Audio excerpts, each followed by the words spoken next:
मीरा ई का करतरिस रे? मम्मी पेंटिंग करतनी। आई पेंटिंग सेंटिंग पर ध्यान देला के जरूरत नहीं है। पढ़ाई लिखाई पर ध्यान दे, आगे काम आई चल के, समझ गलिस?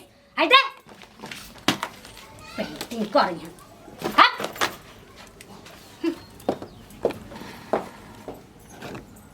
बबली मीरा हाँ बाबूजी। अरे हने आ अब देख बबली तोरा खाती एक कॉलर लेके आइल बानी जल्दी तोरा नहीं अच्छा बन लगल नु हाँ हैं बाबूजी। एक तोरा खाती लेके आइल बानी समझ ली भैया ठीक है।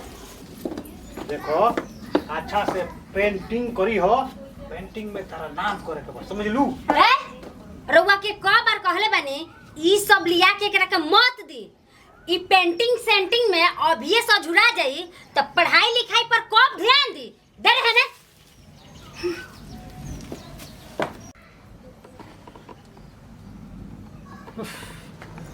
मम्मी आज कंपटीशन होखे वाला बा, ओइमे हम भाग लेवे के चाहतनी। कौनची के कंपटीशन होखे वाला बारे? ए मम्मी पेंटिंग के कंपटीशन होखे वाला बा, ओइमे हम भाग लेवे के चाहतनी। का पेंटिंग में ते भाग लेवे के चाहतरिस, पढ़ाई लिखाई ना होई? चल भाग ऐसे से। भाभी ए भाभी कहाँ बड़ू हो? ए भाभी का विकास बाबू? प्रणाम। खुश रही। खैला मिठाई।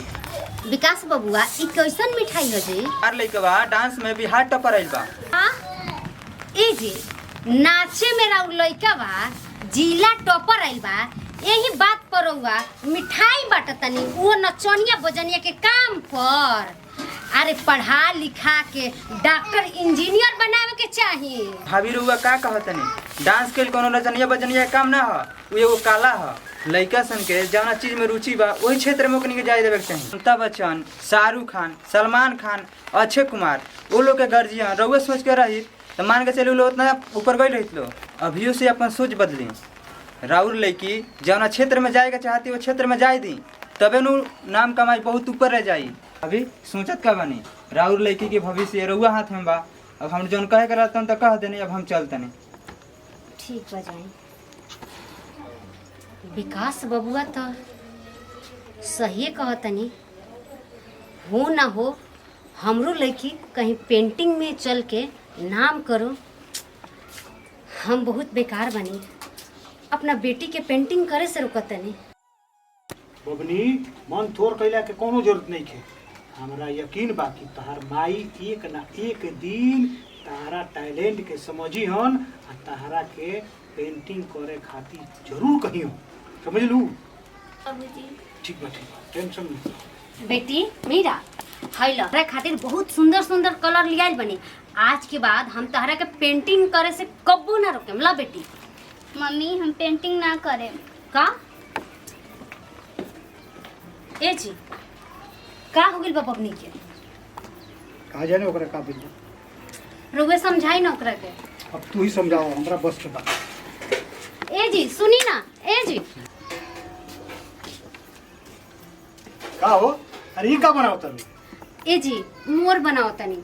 मोर बनाओ तनी? हाँ मोर तारा से बन जाई हां तो रउआ बना देना।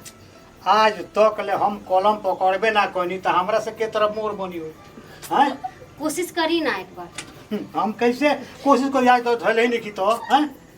ले ना। ए जी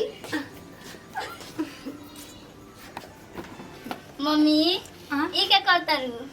ए बेटी मोर बनाओ तनी। अरे एगा मोर ना न बनेला। तो कैसे बनेला? दाम बना दी। बनाओ तो।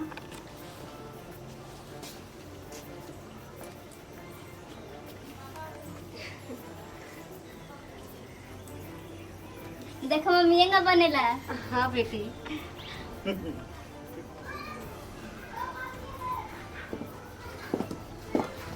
रे ई क्या करता रिस रे? मम्मी गुलाब के फूल बनाओ तनी। गुलाब के फूल बनाओ तरिस? केवड़िया खराब करबे का? चल पढ़ाई लिखाई कर। पढ़ाई लिखाई में मन नहीं खेला तोरा। चल ठीक बा बहुत सुंदर बनले भी है। हाँ। बताओ भोजपुरिया भाई लोग के प्रणाम। भाई देखिए हमनी की वीडियो बनवनी असन की लइका जौन करता ओकरा के करे माने रउआ परिवार के लड़का चाहे लड़की होके ओकर रुचि देखी, बचपन में रुचि देखल जाला कि कौना क्षेत्र में जाए के चाहत बा, तो वही क्षेत्र में ओकरा के प्रोत्साहित करी, ओकरा के माने ओकरा दिल के तूड़े के ना चाही, ओकरा के वही में कुछ माने हेल्प करे के चाहिए या कहे के चाहिए कि बेटा तुम यही में मन लगाओ। जैसे कि मान ली कि केहू डांस में करे के चाहता तो कितना लोग कहले भाई नचनिया हो, नचनिया बचनिया काम सिखबो, तारा पढ़ के इंजीनियर डॉक्टर बने के बा। तो भाई अगर रउआ ओकरा जबरदस्ती डॉक्टर इंजीनियर बनावे के चाहतन तो उ ना ओनिए कोई ना एनिए कोई कैसे एने से रउआ तो ओकरा के अड़चन दे दिल बानी कि भाई तहरा ई काम नहीं करे के, तहरा बने के बाद डॉक्टर इंजीनियर। आ ओकर दिल लाग रहल भाई आर्टिस्ट में, कलाकारी में, तो कलाकारिए करी।